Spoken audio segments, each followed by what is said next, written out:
लोग। I hope आप लोग ठीक होंगे और आप लोग पढ़ाई भी अच्छी चली हो। तो आज हम सॉल्व करेंगे की सिनेरियो 4।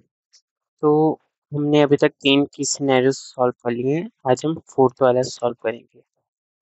ओके, तो चलो क्वेश्चंस पे आ जाते हैं। सबसे पहला क्वेश्चन है, the engagement team members are not able to take decisions when sending negative confirmation requests to some entities described in case scenario.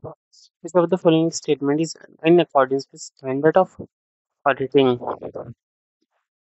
तो बताना है कौन से स्टेटमेंट स्टैंडर्ड ऑन ऑडिटिंग की तरह है। तो हो सकता है हमें शायद यहीं पे इसका आंसर मिल जाए डायरेक्ट। एक बार रीड करते हैं कि it would be appropriate engagement team to send negative confirmation request. Okay, हमें रीड ही करना पड़ेगा। तो पैराग्राफ नंबर 2 में बोला है, क्या बोला है कि team is considering the send negative confirmation request sole substantive procedure यानी कि एक अकेला सोल यानी कि काफी अकेला प्रोसीजर्स है। And then third is able appearing the financial statement. The company made these business entities in January 24. Okay, such entities are few and the quite large balance. कुछ क्वांटिटीज हैं जो डेटर है हमारे, उनका लार्ज बैलेंस है यानी कि बड़ा बैलेंस है। However, team members are not on the same page regarding negative confirmation. Like उनका बड़ा एक हैवी अमाउंट है, तो जो टीम मेंबर है वो नहीं चाहते कि हमसे नेगेटिव कंफर्मेशन रिक्वेस्ट मांगे। तो हाँ, कह सकते हैं कि यार देखो, अगर कहीं बड़ा अमाउंट है और ज़्यादा चेकिंग की ज़रूरत हो, कंफर्मेशन की ज़रूरत है, तो हम नेगेटिव नहीं लेते हैं, पॉजिटिव लेना चाहिए ताकि हमें बिल्कुल अप्रोप्रिएट आंसर्स मिल सके। ओके, देन आंसर्स क्या हो जाएंगे। सबसे पहला है कि अप्रोप्रिएट है, नहीं ये अप्रोप्रिएट है। No, it is an inappropriate for engagement team to send request to negative, हाँ मतलब इनएप्रोप्रिएट है यानी कि उन्हें नेगेटिव कंफर्मेशन रिक्वेस्ट नहीं भेजना चाहिए। ये आंसर हो सकता है। नेक्स्ट पढ़ते हैं और क्या दो पॉइंट लिखे हैं। Business entities are most likely to respond case disagreement sending confirmation request always provide some। ये वाला पॉइंट तो कुछ क्लियर ही नहीं हो रहा। Sending negative confirmation request depends upon the auditor's professional judgment। Auditor professional judgement पे डिपेंड करता है नेगेटिव कंफर्मेशन रिक्वेस्ट। नहीं, ऐसा तो नहीं है। Standard on auditing do not spell मतलब कंफर्म नहीं। स्टैंडर्ड ऑन ऑडिटिंग ये वाला पॉइंट तो वैसे ही गलत हो गया, क्योंकि ये पॉइंट कह रहा है कि जो ऑडिटर चाहे दे सकता है और स्टैंडर्ड ऑन ऑडिटिंग का इस पे कोई परफेक्ट इफेक्ट नहीं पड़ता, तो ऐसा नहीं है। तो मे बी इसका आंसर बी ही होना चाहिए। ओके, देन हम नेक्स्ट पे आते हैं, बेटर क्वालिटी एविडेंस। नेक्स्ट क्या है, which of the planned audit procedure pretend to trade receivable described in case scenario? These are not related to verification of completeness assertion। completeness assertion के बारे में कौन सा रिलेट नहीं करता है। ओके, तो क्या क्या प्रोसीजर्स हैं, ये वाला है। Sending confirmation request in the engagement team certain audit procedure pretend the trade receivable.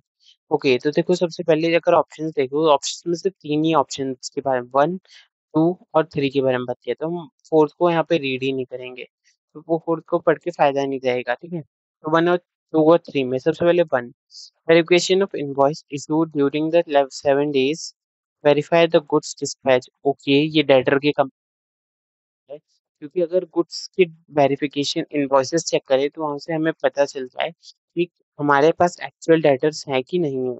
Second point है invoice from the ageing report. Ageing report check कर सकते हैं। Verification of correctness billed amount. Okay, ये भी सही लगता है हमें। Amount of debtors, preparation of schedule, movement of bad debt. Bad debt के बारे में अगर हम रिकॉर्ड शेड्यूल तैयार कर रहे हैं तो यहाँ पे दिक्कत आ सकती है, क्योंकि देखो कंप्लीटनेस में आता है कि वो बैड डेट हो ना हो उससे मतलब नहीं है, लेकिन सारे डेटर मेंशन होने चाहिए। तो और बैड डेट बताता है कि कितने पैसे हमें मिलेगा, कितना नहीं मिलेगा। ओके, इसकी कैलकुलेशन बताता है। तो हमारा ऑप्शंस थर्ड होना चाहिए। ओके, तो इसमें क्या थर्ड वाला ऑप्शन किस पे है, थर्ड पे ही है। ओके, सी हमारा इसका सही हो जाएगा। पहले वाले में बोला था कि इनवॉइस चेक कर लो, दूसरे वाले में बोला कि जो verification sample low, and third में बोल रहा था कि बैड डेट चेक कर लो। तो बैड डेट हमारा मोस्ट प्रोबेबली वैल्यूएशन में काम आता है ना कि कंप्लीटनेस चेक करने में। देन थर्ड पॉइंट है, थर्ड पॉइंट क्या कहता है, guide team members by selecting the correct option with respect to share outstanding account.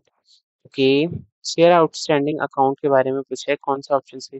रुको, शेयर आउटस्टैंडिंग अकाउंट ऑप्शंस क्या क्या, it is required to classified, अच्छा कहाँ क्लासिफाइड होगा, तो ये तो आप डायरेक्ट में कर सकते हो कि जो शेयर आउटस्टैंडिंग अमाउंट होता है ना, वो नॉर्मली रिजर्व एंड सरप्लस के हेडिंग में ही होता है। ओके, तो ये हो जाएगा क्योंकि करंट लायबिलिटी में नहीं आता, कैपिटल में, शेयर कैपिटल में तो शो ही नहीं होता, ऊपर से पेड अप शेयर कैपिटल में तो बिल्कुल नहीं आएगा क्योंकि वो आउटस्टैंडिंग है अभी, तो ये रिजर्व एंड सरप्लस में आएगा। और ये भी नहीं है कि उसका सेपरेट डिस्क्लोजर नहीं होता, होता है। ओके, तो इसका आंसर सी रहेगा। इसके लिए हमें पैसेज में पढ़ने, पैसेज में वैसे भी क्या लिखा है, ये वाला पॉइंट है, कुछ नहीं बताया, बस थोड़ी सी उसकी इन्फॉर्मेशन दे रखी है कि वो है, लेकिन ये ऐसा कुछ नहीं बोला जिससे हमें पता चल सके कि वो जाएगा कहाँ। ठीक है, देन अब नेक्स्ट पे आते हैं, क्वेश्चन नंबर 4। क्या कहते हैं, which of the plant audit procedure in relation to inventories describe in the case scenario not nature of analytical procedure, analytical procedures में नहीं आता। तो लास्ट केस जब हमने करा था, केस 3 लास्ट वीडियो में, वहां पे हमने एक एंटिकल प्रोसीजर का क्वेश्चन देखा था। तो एंटिकल प्रोसीजर क्या होता है कि जिसमें हम दो डाटास के बीच का कंपैरिजन करते हैं। तो यहाँ पे भी सेम तरीका अपनाओ, पहले चेक करो क्या क्या ऑप्शंस दिए हैं, 2, 3 और 4 ही पूछा है, तो 1 को तो छोड़ ही दो, 1 को चेक करके क्या फायदा। 2 में देखो क्या है, वर्टिकल एनालिसिस, यहाँ पे वर्टिकल एनालिसिस करंट पीरियड है विद प्रीवियस पीरियड, ये वाला तो कंपैरिजन ऑफ बजटरी एक्सपेक्टेशंस, ये भी कंपैरिजन कर रहा है। Performing purchase and sales cut off test, ये वाला नहीं होगा। ये वाला क्यों नहीं होगा, क्योंकि यहाँ पे परचेज और सेल की कट ऑफ टेस्ट की जा रही है, ना कि एंड का प्रोसीजर। एंड का प्रोसीजर में कंपैरिजन होता है, जो कि पहले इन दोनों में तो हो रहा है लेकिन इसमें नहीं हो रहा, तो हमारा ऑप्शन हो जाएगा 4। तो इसी के साथ हमारे खत्म हो गया, पहले का था अभी इनअप्रोप्रिएट वाला